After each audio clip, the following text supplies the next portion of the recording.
True. Because everybody's on their own path and everybody just want to be naked. Everybody just want to be out there, want to be seen.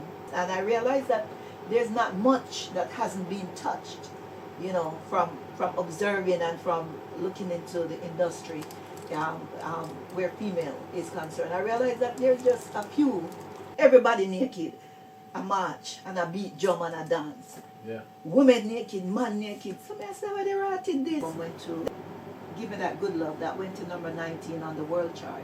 True. And that's also when the Grammys looked at that album. It was in the preliminary rounds. That's one of the places that I got picked up by a big strong man.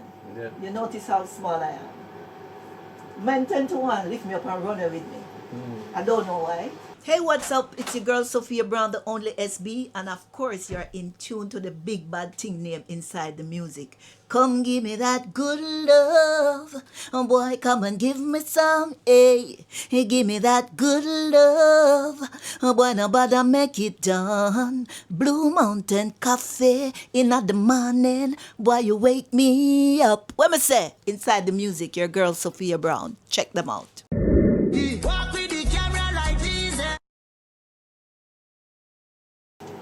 Hi, welcome to another episode of Inside the Music. I'm your host, GZB, and you know me, I always bring the bad guests, them, the bad artists, them, the good artists, them also, you know what I mean? And this is also powered by in-house media, you know what I mean? So, Sophia Brown, welcome to the platform. Been a while I haven't seen you, because you're on this tour. Thank you.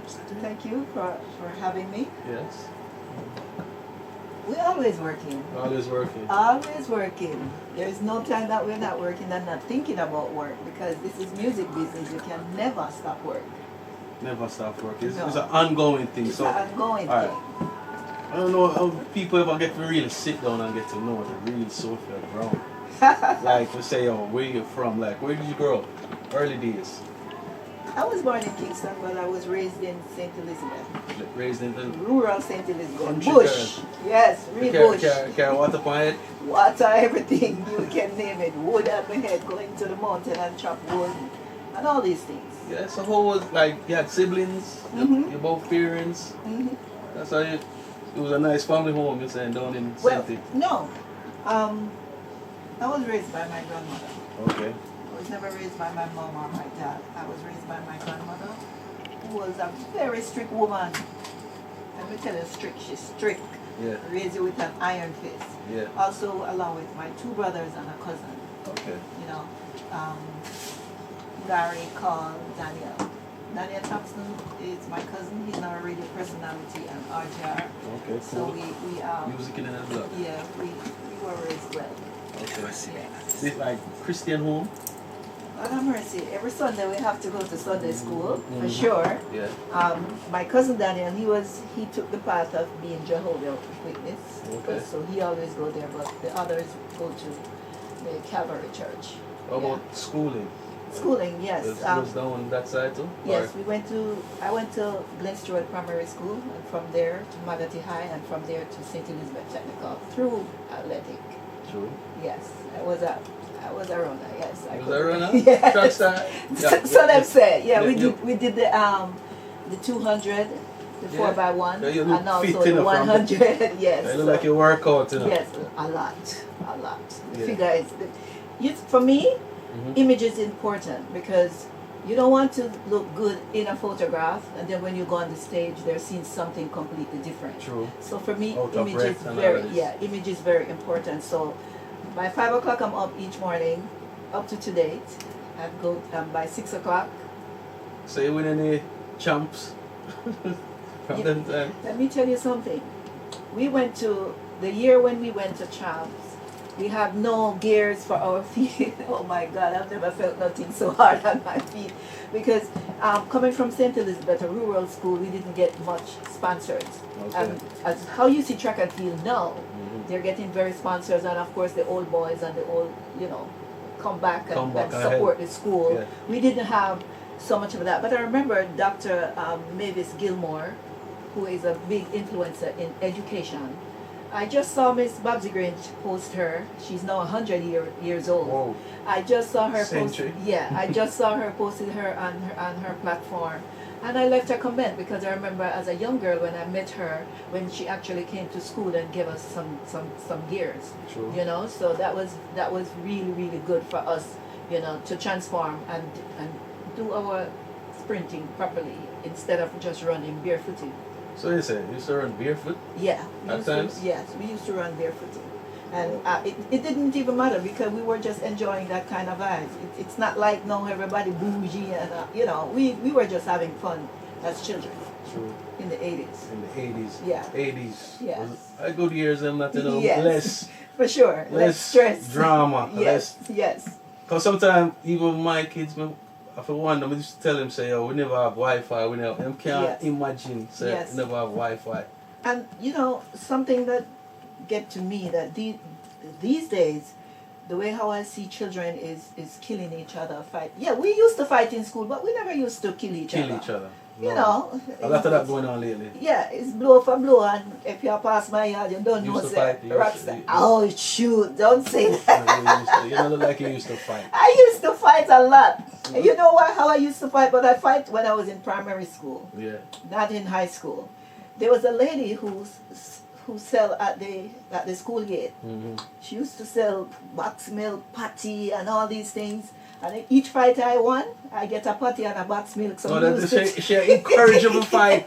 So we were so I would just go out and pick fight and say wait till later because I'm ready for that patty Ready for my patty. and box milk. So but for me it was just fun. It's not like we were killing ourselves. No. And maybe if we didn't know better then probably I wouldn't even fight because me not lose the fight. No, lose. Look here. I'll teach you to fight. Even if me a Grandma, pass. I'll teach My you. grandmother always tell me, said, don't make nobody put them hand on you and you stand up and take that. True. You know, but the thing is, I don't know if I would have done that now. You know, knowing what I know now. No, you know, yeah. but it was just fun for me. And the kids that I fight with, I remember I went to the Cayman Islands. You woke up back smiling? In the- You beat up? Okay, man. This girl named Vivian, you know, she always acted as if she was the baddest girl in school. Yeah. And one day she troubled my brother. My brother was a little wimp. He's not fighting for nothing, Yeah. you know. So I had to fight for him and defend him, you know. And this girl, you know, she messed with my brother, and I told her, "You're not gonna get away with it." Yeah. And she said, "Me, I wait for you." Mhm. I said, "Okay, I'm waiting too." And I remember I went up into the bush, and I packed up a pile of stone. Yeah. And I'm waiting. I took lunchtime to do this because the fighting not go until after school. So we not go back. We not go back to The our school war. compound when Mhm. we have to go home, you Yeah. know. Because we're gonna get ass whooping if we go back at school compound, you know, and get punishment from the principal. Yeah. So I said to her, you know, you're not gonna, you know, beat up my brother and get away with it. And she said she's waiting on me. So I did my thing, and you have to know how to fight if you're gonna fight. You have to know how to hit people in their weak spots. Yeah. The ankle, the kneecap, the elbow. Alright. No, I learn. So those are the places that when you get a good hit in there, your whole body feel like something is triggering off, you know. So you know, that day I said to myself, I'm gonna hit her where it hurt, and then I'm gonna go down, and I'm gonna continue with my fist, you know. And I remember, went to the Cayman Islands, saw Vivian, and she was at my cousin's house. Okay. Because I went to do the show, and then I went at the Lions Center in the Cayman Islands, and then I went to visit my cousin, and then there was this lady at my cousin's house. And you never recognize her. Of course. You And she recognize- told my cousin, Jesus Christ, yeah, this woman is family, she nearly killed me. We go to school together. You know, but this was primary days, you know. When I transitioned into high school and stuff like that, all those things was left behind, you It was know. just a bad girl in a primary school. Yeah, we have to fight. You have to fight for the patty and box milk, trust me, because Yeah. you have to pay for it, but if you get it free, you fight for it. Fight. She Yes. literally used to fight for her food. Yeah, For our lunch. so that is that. But these days, that don't matter to me no more. Yeah. You know, No, better man. you stay away from that. Trouble that no. Yeah. No trouble that. Cause them too serious now. Yeah, time is very serious. Knife. Knife, Guns. guns, everything that you don't want to be a part of. No. Yeah. I got prison. Yeah. Don't follow Sophia. No. But how did music get in play now? Well, you know, as I told you, I was raised in rural St. Elizabeth.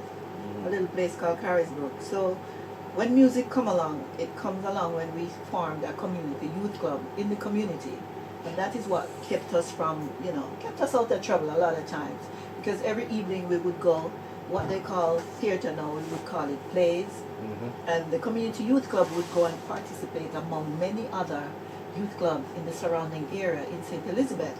So myself and my cousin Sonia was the dance duo of the community youth club. So we used to, choreograph moves to a lot of the songs like Papa San Was Hot, Barrington Levy, Michael Lickshot Palmer, just the music that was hot. We would choreograph moves to that and go and participate among. And then after that, we migrated back to Kingston. And then, my cousin Daniel, he took me to Lego the studio downtown on Orange Street. Oh, yeah, true. Yeah, and introduced me to Lego. Lego thought I wasn't ready, so he didn't do anything. And then I went to the big bad Jack Scarpio label. Scarpio label, no, I'm lying. Stephen Stanley. Okay. We went to Music Works, and I was introduced to Mr. Stephen Stanley. And this is in the 90s. And Mr. Stephen Stanley wanted to teach me to do mixing. So he would, after school, I would go there, because I went to the Jamaica School of Business for business. Okay. So after school, I met him, and he said, you can come and learn how to use the board, man, mix and everything and stuff like that. So I remember after school I used to go there every day, every afternoon, and hang out with Mr. Stephen Stanley. And one day Mr. Stephen Stanley was mixing a song by Marcy Griffiths and Admiral Tibet. Okay. Titled "Look at the Madman" for Gussie Clark. Okay. And he introduced me to Charlie Morgan, Mark Morrison from the International Records from California, and that's where it began. I recorded a song for that company called International Records from California. First. That was my first recording. Do you remember that song? Yes, and I'm going to come to it. Stephen Stanley says, I was acting shy, and Stephen Stanley said, you must begin every day. I may introduce you to the producers. I know you don't want to talk. And I remember the gentleman looked over his glasses. I've never seen Yahweh blue like a seesaw yet. And he looked at me and he said, can you sing? And I reluctantly said under my breath, yes, I can. And they sent me into the studio. Stephen Stanley said, go on into the studio and sing for the mama. We are going to Wonder. They used to call me Wonder Girl at that time. Wonder Girl. Yeah. Wonder Woman. Yeah, they used to call me Wonder Girl at that time. And I remember Stephen Stanley said, go on to the studio, go sing, man. We are going, make the people them hear your voice. And I went into the studio and I locked my eyes, completely closed my eyes. I never looked. Zone out. And Stephen came around and he addressed the mic, because I'm short, and I start singing. Jig me, holla pull me, jig and holla pull you fi jig and holla pull me now. Oh boy, they pull me now. You say you're full up of action. Now it's the time to show me your motion. Love to feel when you touch up my belly. I started singing that. Yeah. And Stephen Stanley said, you ready to record her now? Where's the rhythm? And the man said, yes. At the time, they were here to record my good friend here, Anthony Redrose, Michael Rose, Gregory Isaacs, on the track. And I end up on the track, the Party Time rhythm. And they paid me $15,000. I never see so much money yet in my life. How much that value them time? A lot of money. And I remember the single was distributed locally by Jason Lee from Sonic Sound. Yeah. Distributed in the Caribbean and locally here in Jamaica. I remember one morning, RFM just came around at the time. Dennis Howard was on the radio. And I remember I went to a party and I came home. And my phone rang. Them time they would have land phone. And somebody wake me up and said, Wonder Girl, yeah, your music I play on RFM next. So listen to me. Yeah. I jump out of my sleep and I turn on the radio. And I remember once I turned on the radio, I ran out the house and I started shouting on top of my lungs. My song is playing on the radio. Ecstatic. My song is ecstatic. Yeah. You know, and that's how, you know, it started. How old were you at the time? I was 19. 19. Yeah. Tender. Yeah. And I remember. Single robot belly. It's what I mean. And then we went to. Then somebody introduced me to Jack Scarpio. Okay. And we went to Jack Scarpio's studio. I spent a lot of time there. Jack also recorded me on the Strive rhythm. That was Shinehead Big Song Strive. Yeah. It was produced by Jack Scarpio. So I came in with a collaboration with Commander Shad. I don't know if you remember. Hey, She. No. I'm not going in the buggy. No. Yeah. Commander I see Shad. melody though. Yeah. Nice. Commander Shad had that song. That was a massive song for him. And Daddy Jack decided said he wants to do a collaboration with us. Mm-hmm. And then Daddy Jack introduced me to the renowned mad professor from the UK. So everything does happen fast. Yeah, fast. And I record the song. I found love on a cover. Mm-hmm. I found love on a two-way street for the mad professor from the UK. And then, you know, we used to get a lot of dub plate. So did you even get to learn how to mix? Who, me? Yeah. No. You know, I didn't. Everything I learned then just it didn't stay with me. Yeah. Because I wasn't interested in it. Yeah. So it didn't stay with me. And I remember this become a habit now to just be at Daddy Jack's studio. And there was a man named, what's his name? Lee. He has a patch of gray hair. Nobody Lee. No, not Bonnie Lee, man. I know Bonnie Lee. But he was, he's the man who used to bring in the dub plates. Yeah. So before I leave my house, I would know how much dub plates I'm going to make that day. Color chin in them. Color chin. And Color chin would say, all right, Wanda, 6 dub plate requests come in for your So that was song. the official name? Wonder Girl? Yeah. At the time. And then I switch. Okay. I'm going to tell you when I switch. Wonder Girl, the dub plate would come in for the song. Massive dub plate. I eat a lot of food from that. Yeah. But this time when you do dub plate, it's not like now where people cut and paste. You have to make sure so you can sing from and start sing out to the finish. finish. Yeah, because they're cutting it same time. Mm-hmm. And then, you know, and I remember also, one day Daddy Jack says to me, call me and said, Wanda, I have a check here for you, you know.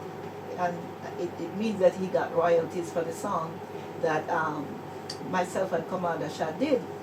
So I said to him, he came, that, you know, Daddy Jack tall, so he's looking down at me. Yeah. And I said, he gave me the check and I looked at it and I said, $250. And he looked at me and said, Wanda, you should be grateful. There's a lot of people who don't get royalties and you're getting $250. That is a big man, you know, True. compared to the fact that I get crazy money more a day for dub plate. You know, when they see the check for $250, I'm like, what the hell is this you're giving me? And he says to me, you know how much people do not get a check for royalties, and you are getting, make sure so you get something, and you are talking about it's only $250. I said, USD?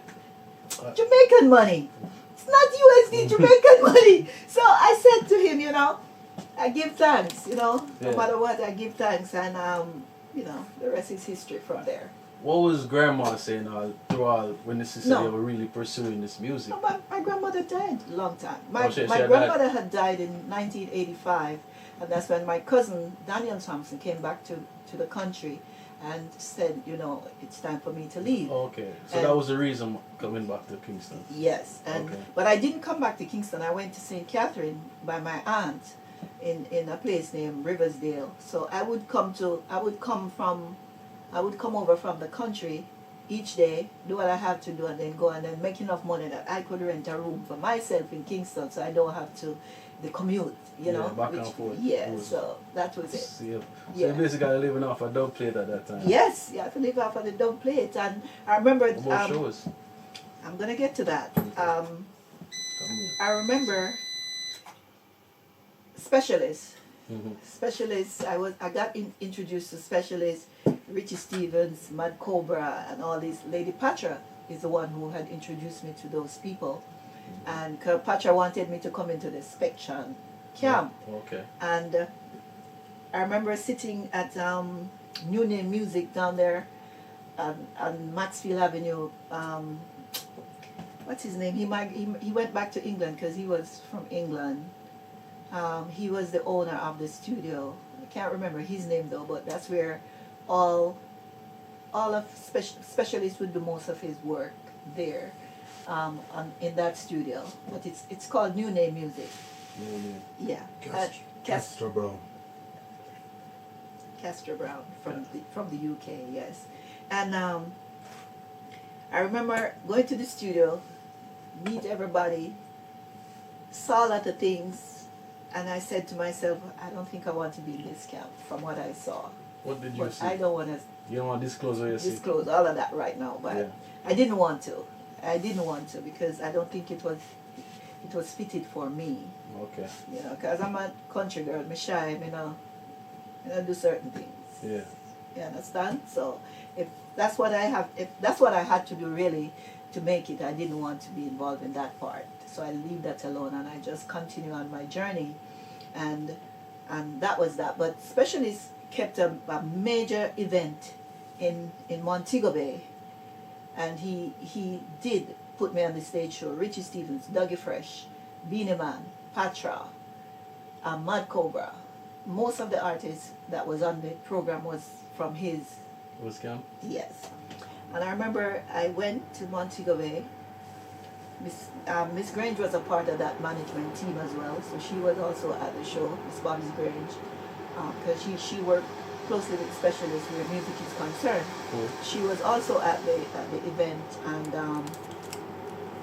I went on the stage. It was one of my first stage show, and nobody never trimmed so yet. Butterflies. You can, water was dripping off my finger. Yeah. That's how, Nervous. that's how nerve-wracking it was when they called my name and I went up on the stage. I was so nervous that once I go on the stage and I place myself in the middle of the stage, I never moved because I never opened my eyes. I just sang. Yes, I just do my performance and came off the stage, and everybody was enjoying what I was doing, but I was totally. So when you look at your eye, what you imagine? I'm just imagining the people getting excited, but I'm not seeing them. The only time I can tell you for sure, the only other time when I opened my eyes, I tried to move at one point from where I was, because I'm saying this is not how it's really supposed to be. I'm supposed to be entertaining, not stop one place. Yeah. So I tried to move, but tell you, my foot would never let me move. The other time I moved was to come off the stage, and that was a learning process for me. From there, I did a lot with the Jamaica Tourist Board, with the radio tours, and that helped to propel me more to be more confident on stage. I remember this was something that was also the government. I think it was boosted by the government, that bringing a lot of overseas radio programs, and they would tour the island with local artists. So I was a part of that. It's people like Mr. Vegas, myself, Richie Stevens, and. But they used to go like schools. No, we used to go to all the hotels on the North Coast. Okay. Yeah, we used to do that and then come back. And I remember one of the radio personality from Norfolk, Virginia, took a real interest in me because he thought I was talented, and he said he wanted me to bring me to Norfolk, Virginia for this big festival. So I asked him, when he said big, he said it's going to be big. It's like big. So when we finally get there, it was like people like Little Kim, Snoop Dogg, Jay-Z at the time, and stuff like that. I'm like wondering, how the hell did I get here? Oh, you reached so far. With this, And I remember for myself, from doing the radio tour, that helped to propel me to perform better. And I attended the event in Norfolk, Virginia, and it went really well. Yeah. Yeah. What you said, and you get to, crowd with stadium. It was a huge stadium. Sold out. Snoop Dogg, Little Kim, Jay-Z, International, yeah. Jay-Z. It was sold out. It was a sold out crowd. How was your? No, it was different. Yeah. Because by this time I was introduced by Miss Joy, Mm-hmm. the pastor out there, Yeah. and she taught me stage presence. Okay. And she told me, when you go on the stage, don't look here, look out there. Everyone will think that you're looking at them, but you're actually looking Past all the them. way back. Yeah. So that was something, and I learned how to. And you wear your shades too. No, I Because- didn't wear my no sunshades. I wanted to for the people to see my face, see my eyes, see everything, and how I imagine it in my mind. It went exactly the way, because after you go and get voice training, I did, True. and then I get stage present, how to hold my mic, everything. She Ah. taught me everything. A thing where a lot of female artists go through Mm-hmm. in the industry where they must have producer look them and whatever. You ever went through anything like that? For sure. For sure. Now, how I did went you through a do lot that? of that. I went through a lot of that. That's why I went and started my own label, Music Maker Records, Yeah. because I'd started producing myself up to date. Because I didn't want to. I remember there was a particular producer, now I will call him name, big and tall, big man, big tall, so big.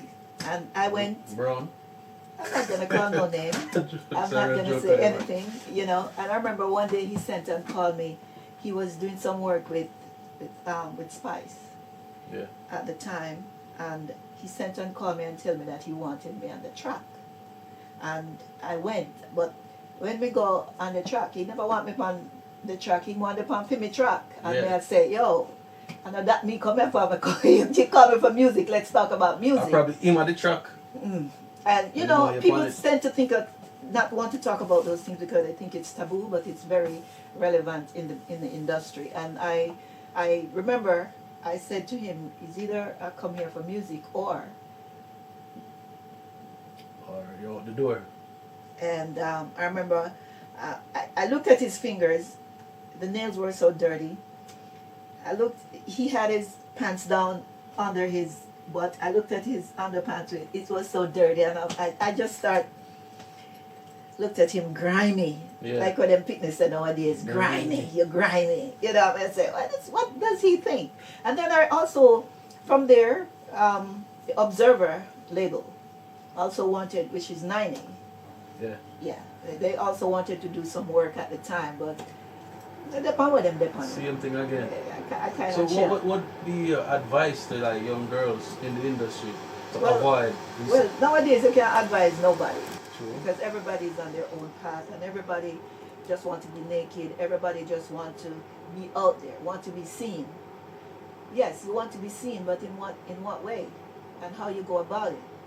There has to be some respect and some dignity as female in the business. And I realize that there's not much that hasn't been touched, you know, from observing and from looking into the industry where female is concerned. I realize that there's just a few that has never been touched in the way that we try to think it's taboo when it's relevant in our face and in our side.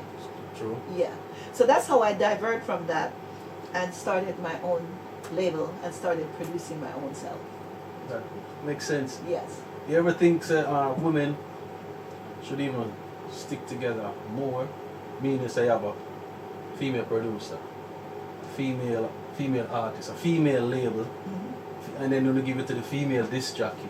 So you have to go through that. Even though you have females going at females the Yeah, same yeah. way, but what do you think about taking an approach that way? Well, from my understanding in this business, I realized that me and a male artist can have a beef, and it just done until no matter the beef, when it's time to work, they work. But I realized with female, it just take catty all the way. Nobody tend to want to forgive. Can't die down. It can't die down. It just continue, and that is a big thing for us as female. We have to learn to look past the pettiness, the cattiness, and try to work together. Because if we would work together, we will be as much as successful as the male. Because as I said, the male counterpart in this business, they will have beef, but the beef stay over. So when time comes to work, a work time. And even if they do work, especially on the same stage show, you have man and man over there, so with painting. But and you over have there, groups. So, yes. And the same group when the deal. Exactly. But at the same time, once the work is to be done, it's to be done. And you not see it such a brawl. Nowadays, I think one or few times, you know, you will see the brawlingness of it, you know, where people are saying, yo, me this and me that and break, you know, the feud. But they still work together. Making money. Yes, they still. Even the feud itself, them try to generate some type of income out of it. Yes. So the female, they're not like that. They have more feeling. It's natural. Yeah, it's natural. I don't know, man. I'm forgiving. Yeah. That's me. You say forgiving. You had any beefs or any like cattiness? What happened with you and any female artists? Not really. Not really. Not really. But there was, I'm not gonna call the name, but I remember 2023 I was on tour with a particular female artist, and I never know say she's so grimy, but I realized then. Mm-hmm. Yeah, I realized that, but still not keep no beef, still not be catty with nobody. It's done there, and that's it for me. If you see me and still want to be grimy then and be catty, then what happened? You can disclose what happened, like to make you even say she grimy. Well, I want to say it, and I want to say it this way because my manager at the time, John Marshall, who lives in the United States, we all come together and decide that we would just use one band. Mm-hmm. And they decided that they would choose her band. But when I showed up to work, the band has never gotten my music to rehearse. They know that they see the flyer and know that I'm on the show, but the first night of the show, that's the first. Other than what was relayed to me, that they went and they didn't know my set, they didn't know what I'm going to do, but they went on YouTube and was able to listen to my music, not knowing what my set. Which tracks them need to learn to play. Exactly. Even though I am on the tour with these people. And I said, but of course, everything was sent over, so I'm not sure, you know, and they had to learn. One thing I've learned, that you never go on tour without a musical director, even if you're not using your band, because your musical director is the one who know your set, know how to arrange it, know how to organize it, and make sure that you are okay. So I remember right there at the first venue, when we got there, that's when I was told that nobody has rehearsed my music, you know. And I said, okay.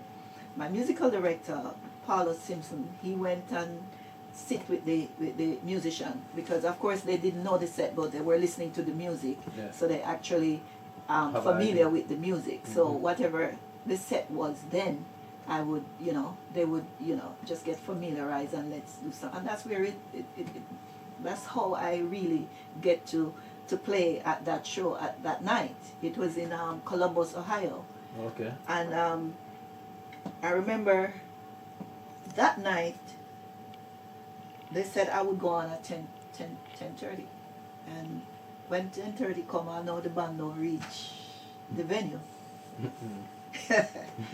And we sat there until about 12:30, and I said to the promoter, I'm going to leave, I'm going to go back to my hotel, you know. So I get back on the bus. When I get back on the bus, that's when the promoter, because people start taking back their money, you know, because I supposed to play from 10:30, and then that person would close. And the promoter come back and asked me, please, if I could come back. And the guys came and they start up, and I did my set. I did more than my set, because you had me so long waiting. So I would sing the song all 3-4 times, even if it didn't require it. Because I'm not gonna fight or fuss with you, but you're gonna wait. Just like when you know you will fight for one and cheese and patty. I don't want to fight, you know, but that was the incident with that particular female, and it continued throughout the whole time. So I said I would never tour again with a female artist. Okay. Yeah. Sad. Yeah. It's sad for no one said. Yeah. It's not many, and it's still few. Yeah. So, and I going into this, I never have a problem with this person at all. None whatsoever, because I can't say to myself that I've ever had a beef with anyone in this business. Nothing, not that I know of. They might beef with you and you don't know. Maybe, but I've never disrespected anyone. I've never had anyone really step to me and disrespected me, because the respect is always there. And most people call me Miss Brown. Yeah. Most of them call me Miss Brown. Respect. No matter who they are, or Respect. SB. You know, a lot of people, you know, use my initial, Sophia Brown, and they call me SB. And even outside of Jamaica, I don't have no beef with nobody. True. You know, so I was surprised when that happened, but such is life. What would you say was like best? So that sound like somebody, you know. So the best part of your career, like you'd say, like was the peak of your career. 2012, 2011, 2012, 2013, into 2014. Because that's when we came out with the album Catch Me If You Can. That album, a single from that album went to Give Me That Good Love, that went to number 19 on the world chart. True. And that's also when the Grammys looked at that album. It was in the preliminary rounds. To be nominated, I didn't get nominated, but I get the notification. I was invited to the Grammys, attended the Grammys, did a lot of stuff, because I remember I was invited to do. This was the same year that Whitney Houston died. I was staying in the same hotel As Whitney. as Whitney, and we did the show with Snoop Dogg, the American All-Star Classic Football. They had an event, and I remember Orlando Brown from that show, Not So Raven. Yeah, he was on the bill, and also Snoop Dogg, myself, was on that bill for that show, for that event, and so much more. Yeah. So you said that was the peak. Yes, that's when I made most of my bread. Yeah. 2011, 2012, 2013, 2014. Good years. Good years. Very Very good years. Yeah, because if I peak that. Yeah. And it was a time where dancehall cartel just gone to prison about 2011, 12 of them time there, and thereabout. Yeah. And But remember, I'm not dancehall. I know. I'm reggae. I know you're reggae, but the space. Yeah. Jamaican music at the same time. Cause we all know say it no balance. No. It no balance none at all. And a lot in the United States, dancehall is very much the favor of reggae. I would say that. Mm-hmm. A lot of you have reggae fans, but once a dancehall artist is on the bill, it's gonna shoot. Yeah, true. You know, it's gonna shoot, and it's gonna be. And I remember also touring with the Tanto Metro and Devante and Maca Diamond, who are dancehall, and I'm reggae, but somehow it works. It works. People need the diversity. 2015, we're touring with them for like 6 weeks. It works, Reggae, people will say reggae is more longevity. Yeah, very much. You don't have to have a hit song.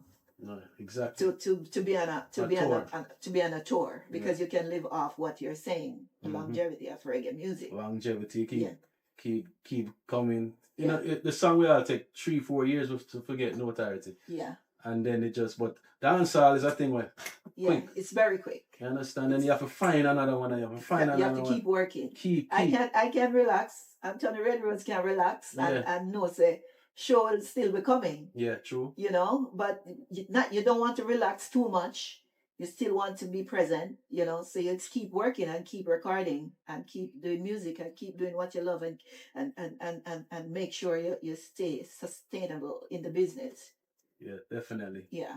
It's not an easy road. Never an easy road. It's never. The work. Music is one of it's a language that speaks to so many people in the four corners of the world. People that don't speak English can sing a song. Yes.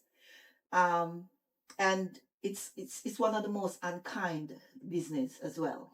Cutthroat. It's one of the most unkind business. I remember going down to this place. Oh my God, what's the name of it? It's close to Australia. The people them shot so. Oh my God. Down under. Yeah, it's very far. All the when you go there, it's like bush. Yeah. God. Philippines. No, not Philippines. What's the She name said near Australia. It's closer to Australia. So, and when you go there, you don't see nobody. But you see the night, I remember Juke Lion. I don't know if you remember Juke Lion. Yeah, Juke yeah. Lion was also on the show. He was the lead singer for the is it the Whalers? Is it the Whalers? No. One of those old time group though. Yeah. Yeah, but I was also on the bill for that show. Awesome. Mhm. So didn't I come? Proud. Kid, me said then where them your people here come Where them did that? where the hell these people were, you know? So that's what music does. You know, I remember also doing the South America tour in 2014. I did that tour by myself, and every stadium was sold out. Wow. Every stadium. I remember I almost got killed in Argentina because I remember going across the stage and you know, you high five people, and there was this man from a reach on the stage. Remember one little shots, me I in the 6-inch heels, got me shots, so me I try extend the height. And you know, me I high five everybody I go across the stage, and the man grabbed me to reggae bed. Remember no somebody grabbed me by my foot.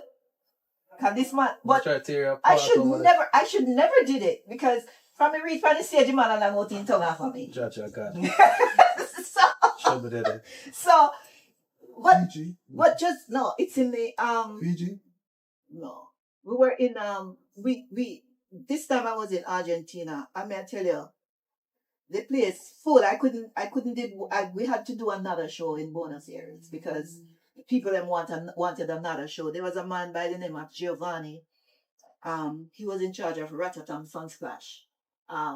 And he took me on that tour, and another Spanish lady named Ali. We went to Mexico, Chile, South America, Uruguay, you name it. Brazil, Peru. No, we didn't went to Brazil. You go Brazil. No, we didn't went to Brazil on that trip. Colombia.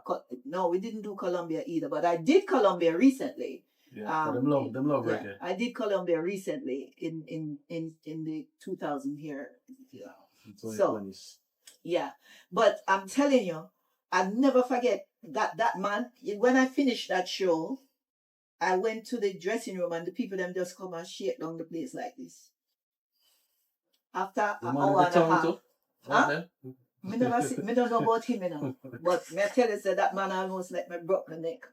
Off of the stage. Know yourself, youth. But and then I remember we went same way in Argentina. We went to another city called Cordoba City. Mm-hmm. I don't smoke, I don't drink, but I tell you, I was high. Yeah. Or the atmosphere, what? Ganja. The people them smoke ganja. Yeah. I mean, it was a 3-tier theater. Yeah, the first, second, and it's full to capacity. And when you look in the atmosphere, you just see the smoke, clouds. I was freaking high. Yeah. And not even from taking a draw myself, but just high. I remember I sung there for an hour and a half because the venue just give you an hour and a half. Tired, you know. And even when the venue was, ready to lock off, band locked off, the people that don't want to leave, they told me, you're going to have to continue singing. I sat on the edge of the stairs and I give them like about another 15 minutes and I say, I got to go. Yeah. I got to go, my voice, because I had to go to Uruguay the other day. Going over to Uruguay now, we go on the ferry. I don't like water. So, going on the ferry, I told them I don't want to be at the bottom of the ferry. I want to, so the book, you have, just like when you have on plane, you have economy, you have business, and then you have first class. So I tell them I want to be at the top because, trust me, I had to get something to knock me out because what they scared me with, they tell me that hammermouth shark is in the water. Yeah. And I was scared to hell because first thing I can't swim. Yeah. So that swimming can't help you out. Exactly. And then the water is so muddy. When I looked at it, so I said, I don't give me something knock me out, let me sleep. Yeah. To go across here. And the rest was history. We went to Uruguay and we did the same thing. So it's a lot of tour I have under my belt as an artist who tour solo, and filling up venues like stadiums myself. Yourself, yeah. Mm-hmm. Especially when I went to Uruguay, I was kind of culture shock because when we reached there, they have a yearly thing. Everybody naked. a march and a beat drum and a dance. Yeah. Women naked, man naked. So I said, where they writing this? They said, oh, it's the time of the year that they have something that they celebrate. It's a tradition. It's a tradition. Bikini naked, woman naked, breasts are sure, everything are sure. I was like, what the hell is this? Still a giant. Me? I'm not a Uruguay. I'm not from Uruguay. Run out, man. And the next day we have the event, and trust me, place wrong. So I am a woman like this. When I'm on tour, I like to bring out, especially when I'm by myself, I like to bring audience on the stage. On the stage. Yeah. So I remember there was this young man, Rastafarian, and just enjoying the music and everything, and he was just enjoying me and looking at me. But I didn't let him know that I am noticing him. So one day I said, oh, you're enjoying yourself. Come on up on stage. Well, the man come on the stage trimming. I said, look at me. I'm not going to do anything. Look how small I am. Look how tall you are. Look how big you are. And he took the mic and he said, oh, I'm so nervous. I'm like, you don't have to be nervous. I just want you to dance on the stage like how you done. That's what I dance, And it was to do live music, to take it from the studio to the stage, it's another thing. It's True. just and to see the reaction. It's an awesome feeling. It's True. amazing, I really thought. Yeah, and to know that you're going all over the world with it. True. I also remember going to Mexico. I was doing that show with another artist. Yeah, because no artist name, but I guess that. No, because I don't want to build no bad vibe. Yeah. And this was also South America, Mexico. And I remember the band wasn't playing good. But that not give you no right to put it if you kick up the man then. Yeah. You understand? That not give you no right. You as an artist, if you're a good artist and you're working with a band that is bad, you have to manage the band. Yeah, level. Yeah. You have Give me to some manage drums, the give me band. some this. You don't get angry and stuff like that, which I think that's what happened. And the lady Ale was the tour manager. She speak English, Spanish, German, everything. And I remember she said to me, when the incident happened, she said to me, Reggae Queen, there's gonna be big things happening right now. So prepare to run. And I remember she said they were speaking in Spanish and said they were going for their guns. And she said to me, you need to run. I remember I run and dive into the tour bus, Yeah. Just dive, because I don't want no shot. You're mad. I don't want that they mix up there, because I never put my hand on nobody or do anything. The cartel them? I don't know who come, but the band member, they summoned somebody, and people came with their guns and ready to kill whoever assaulted the band members. Okay. And I was not part of that. My team was not part of that, so I don't want to have no part in that. So all I know. So you say you can't swim, but you can dive in a bus. Can't run. I want to. Remember, some used to do track and field. Track and They don't care me about high heel or I can't run. Maybe. So those are the things. And then as you travel the world, you will hear all the names that give problems when Yeah. they're touring. Yeah. Not call for them name, but Don't you call hear them it. name. You know all the people who give problems, and you'll hear all the names that people who don't want to work with, and they are badass artists. True. But the attitude that they bring to the table, it's not welcoming. Yeah. After you go one time or two times and continue doing the same thing, it's not welcoming. And the Trigger. world is seeing that, so that's why you see there's so many other reggae people popping up from all Over the world. walks of life and taking what It's we ours. continue we call ours, Yeah. because their attitude is different, their management teams are different, they approach the business as a business and not like a We take it for granted. I think we take it for granted. and that's why you see so much things happening right now. True indeed. Yeah. Where is your favorite place that you tour to? I love Spain, Love Spain. even though them say it's a racist place, Yeah. but I've never experienced that. Okay. Once you come from Jamaica and go anywhere in the world, your respect is due. Yeah. And I see that when I went to Spain, I went to Germany, I also love France. Yeah. One of the things why I love France, that's one of the places that I have ever been where I see so many interracial couples, black with white, and that makes me think of it as a nation that is unite. You know, it doesn't matter the color And of your love, what them skin. call it? Love capital, what them call it? I don't know, but Some, I some but love business about that. I like France because that's also a place where I see a lot of interracial couple. You know, Okay. Makes sense. yeah. So France, Spain, United States, because you know those places are seasonal, yeah. but you always can go to the U.S. whether it's winter. And you say you was in Ohio. Yeah, That- yeah. I go so many places in America.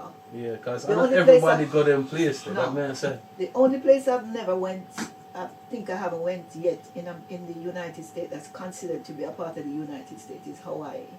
Yeah. But you name it, I've been there. Alaska. Yeah.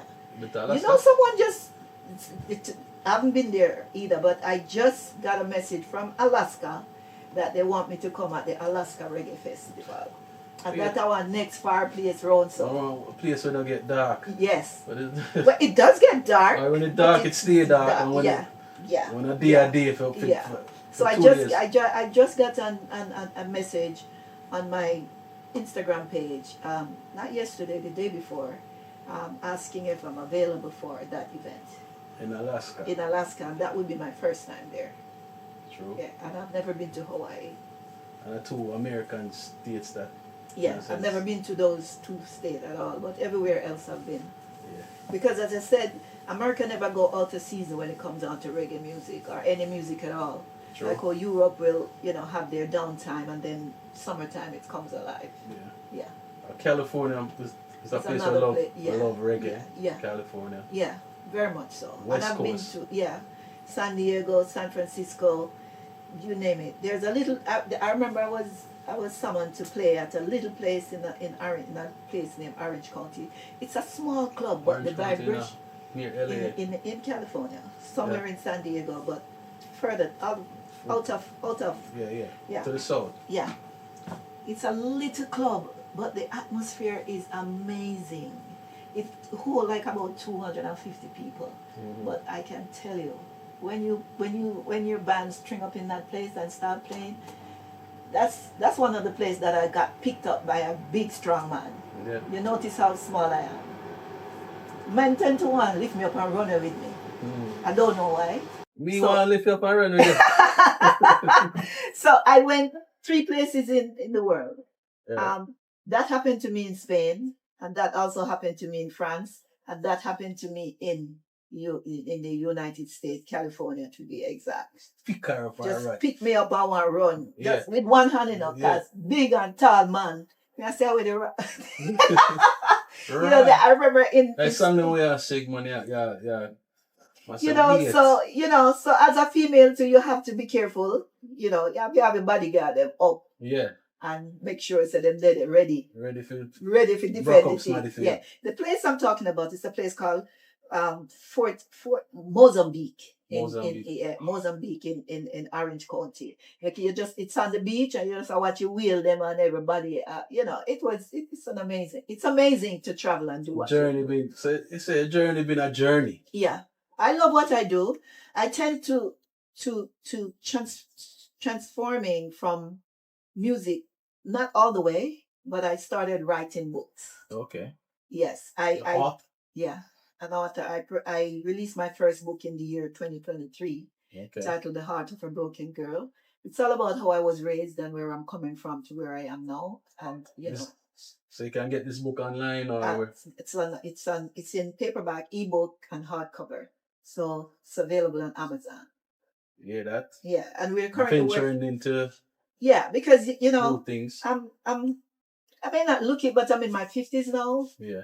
So I want to transition into something else. I don't want to on the road that much, even though you do have book tours where you have to go and give, because I did some of that when I released the book.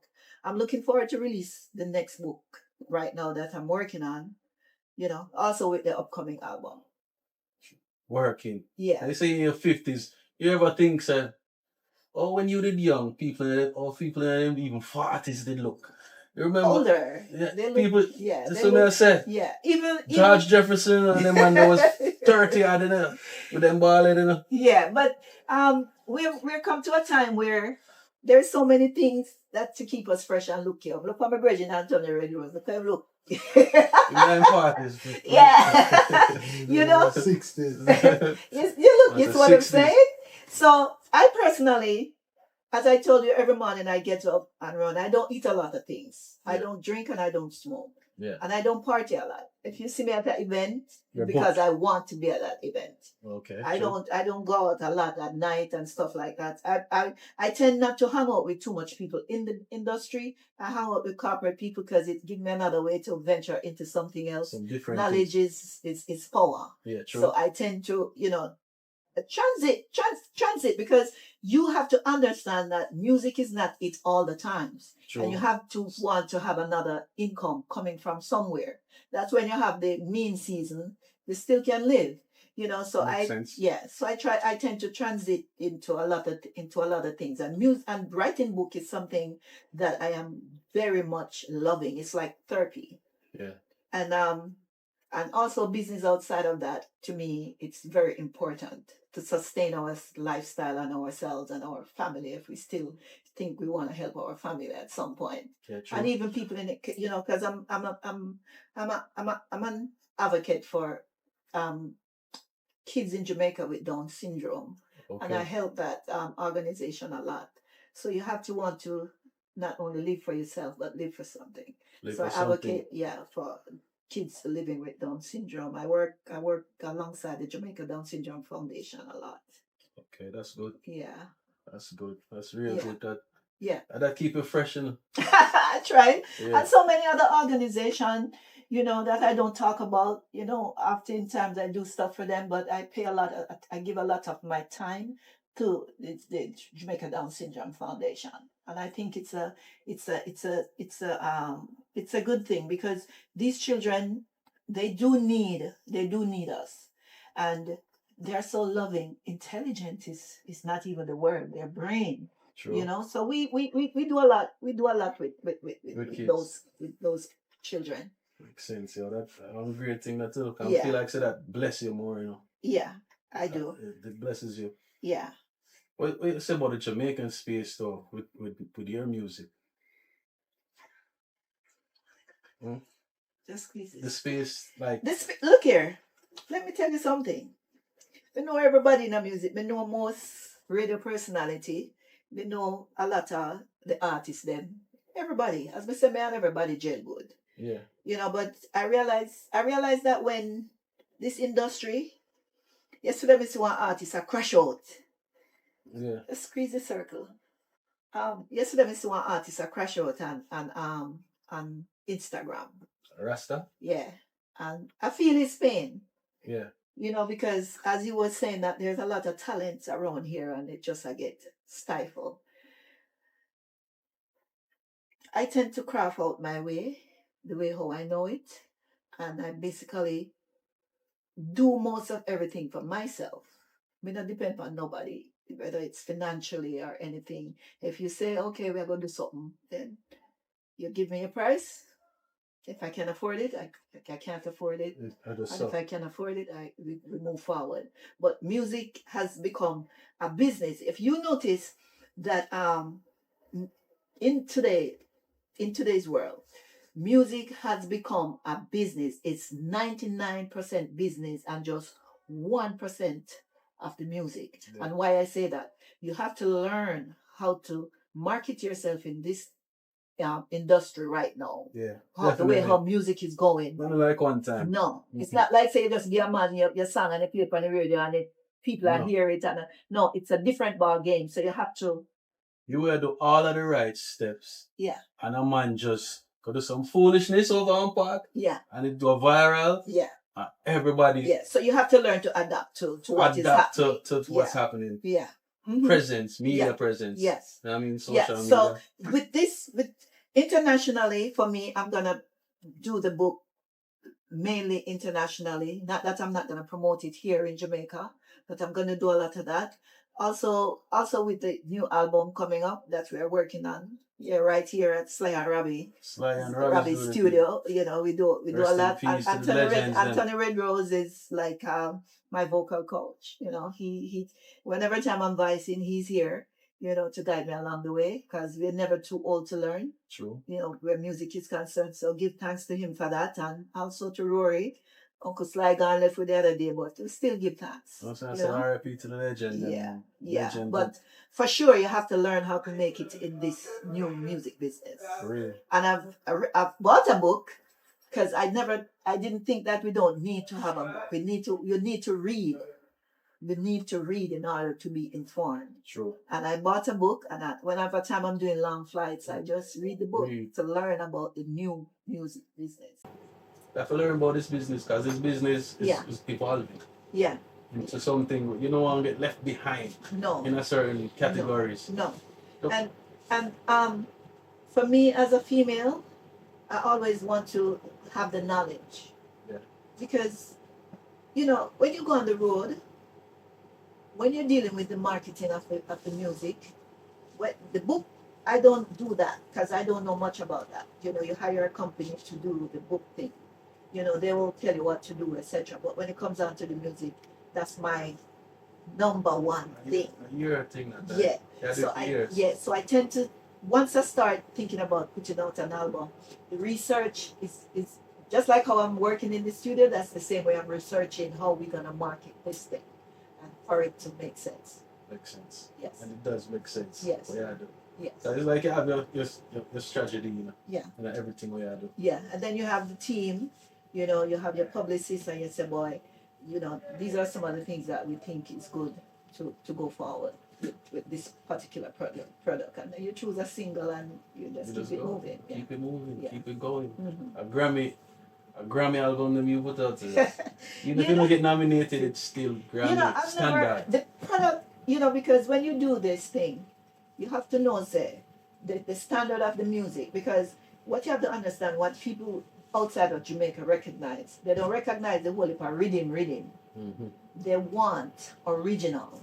So when you put out an album, nobody have the whole heap of rhythm where they already used to. You have to have original music. And original music is what stands out. That's what the Grammy looks for. When I did the album Catch Me If You Can, I also put out a dub version of that. True. And when those two albums debuted at number 10 on the iTunes reggae charts, you know, for me at that time. And then a single from there went to number 19 on the world chart. So I know I was chopping and I was doing what I had to do. Yeah. At this time, you know, I was being distributed by Zodiac and also Universal Records. Mm. Yeah. You think the people really understand though? Like when them see the Grammy come and then somebody that not really popular wins. Yeah. And they must say, we don't know the money. No, because them man there do the music and the world is welcoming their music more than how it is been welcoming here.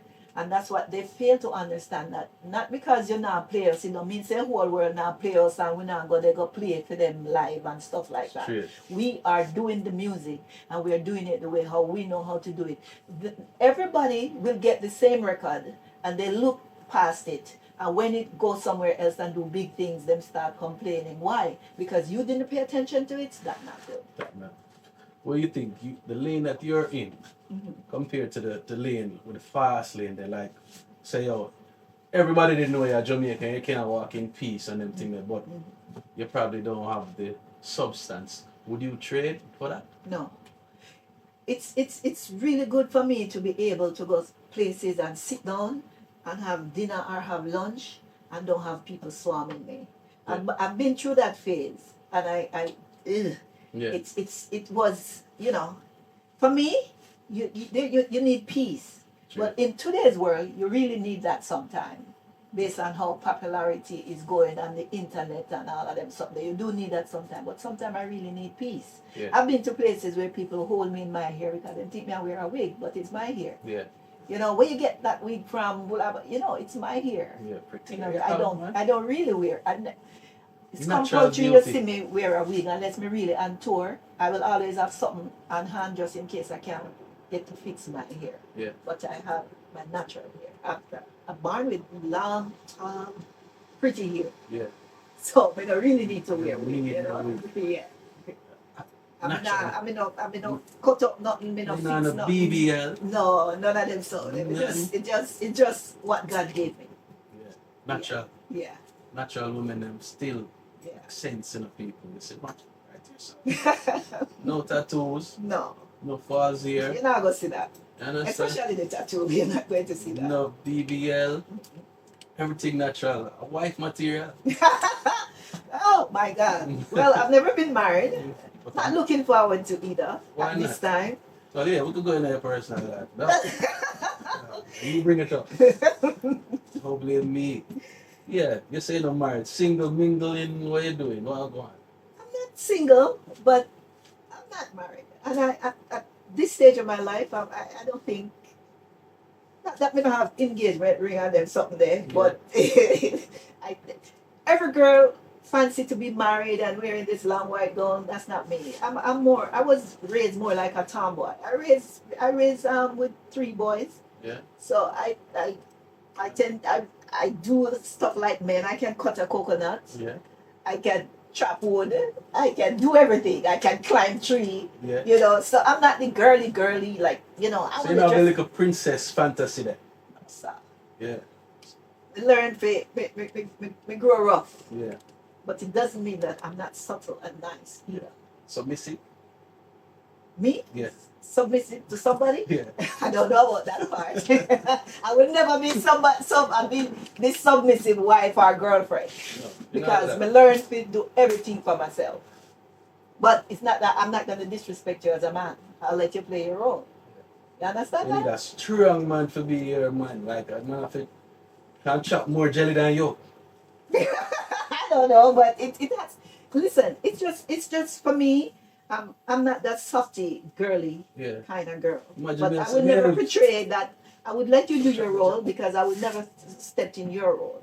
But I've taken care of myself all my life. Jaja. Imagine me and you, then now me I say, baby, so jelly day in that tree, please can go feed me with that. I'm not gonna climb no tree at my age at all. So if And you you don't chop want the jelly, if you want it, you can go up there. I will chop it. You chop it for me. Yeah. Chop. My kids bring me the jelly. I say, Mom, chop the jelly. Chop. And I chop the jelly. Yeah. Yeah. The good old rural man and Yeah. thing that teach you certain things. Yeah. That's how I was raised, you know. So for me, if I get married, I get married. But if I don't get married, it don't bother me. So As long as we still have a nice man in my life. So the person who you're not single with right now, right? Uh-huh. If you go up on him knee and say, He did. "Are you As not I said, serious?" I have engagement ring and everything, but So wait for it. I'm gonna look at one video this week. you know about that part. Me don't So know. Me you not are plan right. no wedding. Me not plan it. If he plan it, I'm then watching fine. them.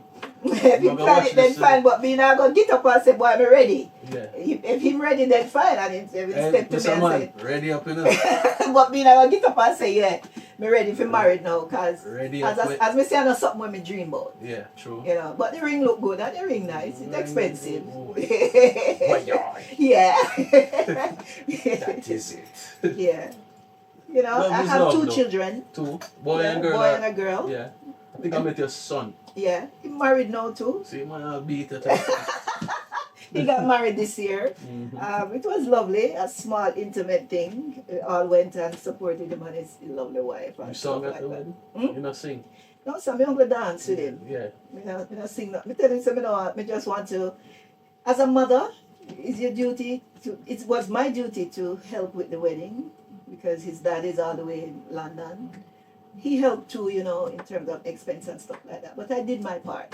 Yeah. And, you know, when they come to the mother and that son dance, I go dance, you know. That is it, man. I shed 2 tears so the man come tea for me picnic. You like her?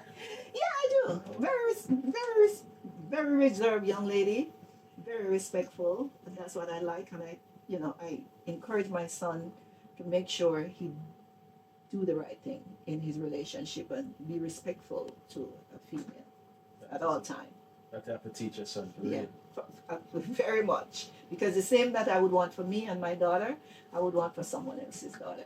Shit. And he has portrayed that. So raise him good. Raise him good as a single mother. Raise him good. Yeah.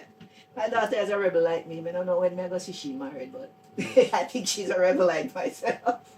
Share how much? I'm not gonna say. But she behaved just like me, so Yeah. we're good. Yeah, a younger version of you want. Yeah, very I much. think I remember.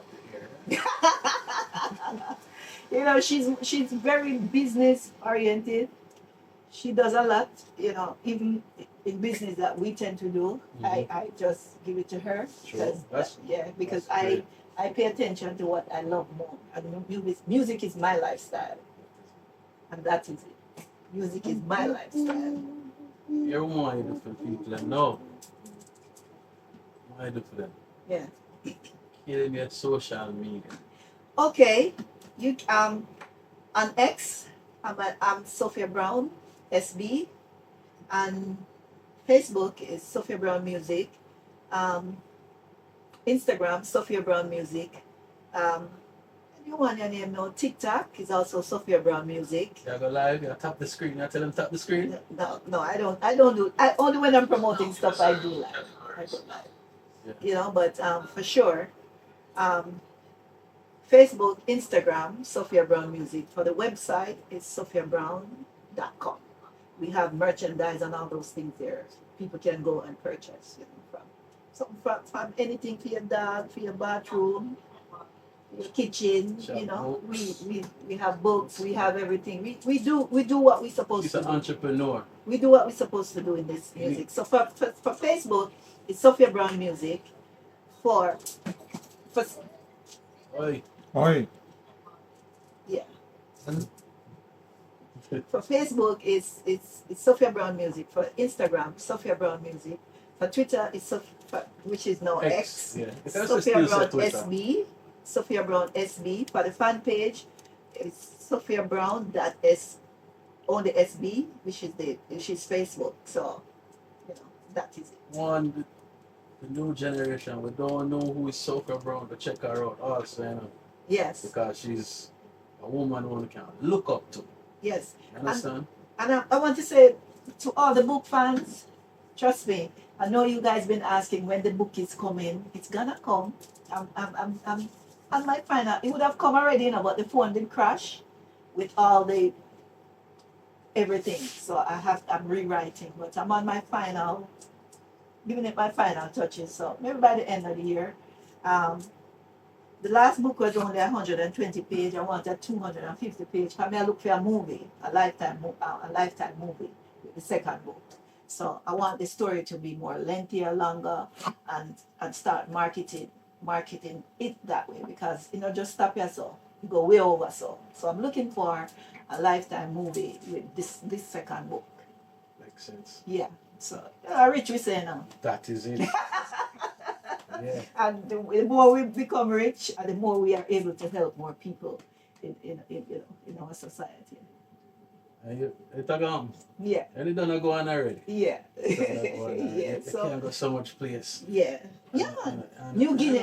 Oh, I just remember the place with the short people. New Guinea. New Guinea. Oh, Yeah.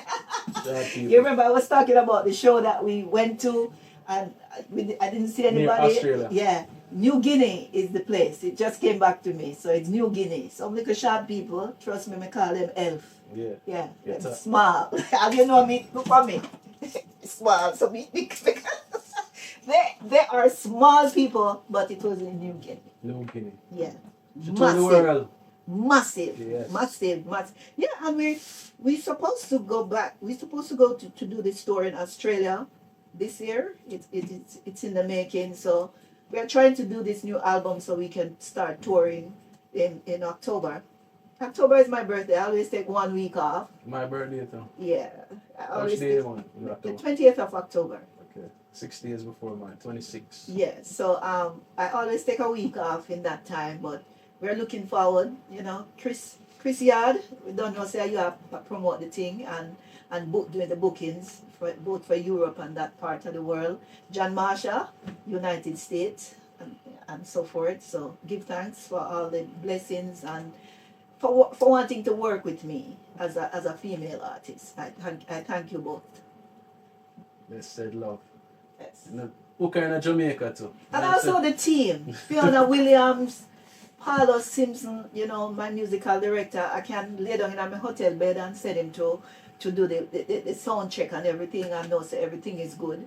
The band members, you know, Maria and everybody who's a part of the team when we do go live with live band. I thank you all so much for everything. The engineer, everybody. I do thank you all because you are the people who hold me together on the road.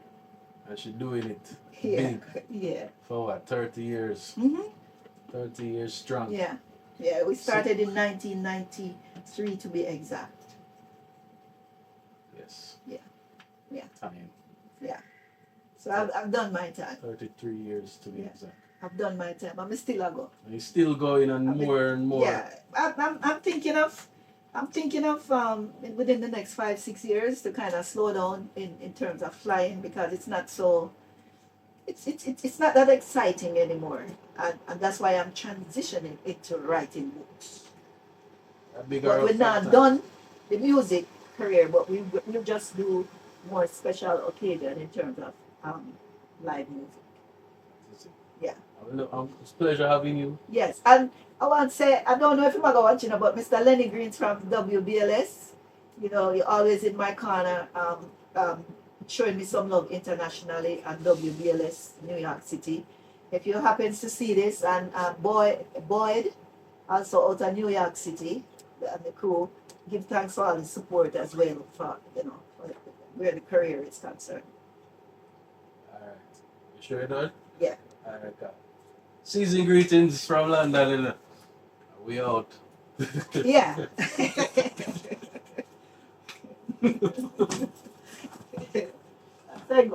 Jordan Transport and Equipment Limited. We deliver blocks, steel, cement, sand, gravel, topsoil, island-wide, and remove rubble. You need to rent a car for the weekend or for the month? We got you too. Just call us at 876-830-0239 or call us at 876-314-9767. 99% business, 1% friendship. Jordan Transport Equipment Limited. We're waiting on your call. I want is inside the music, whatever on the inside, beyond the scenes, beside the scenes, or even behind the scenes. Because no man no word no number around here, isn't it? No, like when pocket full of cash. I mean, some of them know say Quad Red, but I'm represent for Inside the Music, hosted by JZB. You see, pre. So make sure you log in and check in. Inside the Music, JZB, them dead. Be sure you say I big up Inside the Music. Remember to subscribe and share and like and leave a comment. Inside what? The music. Inside what? The music. Inside where? The music. None less than that.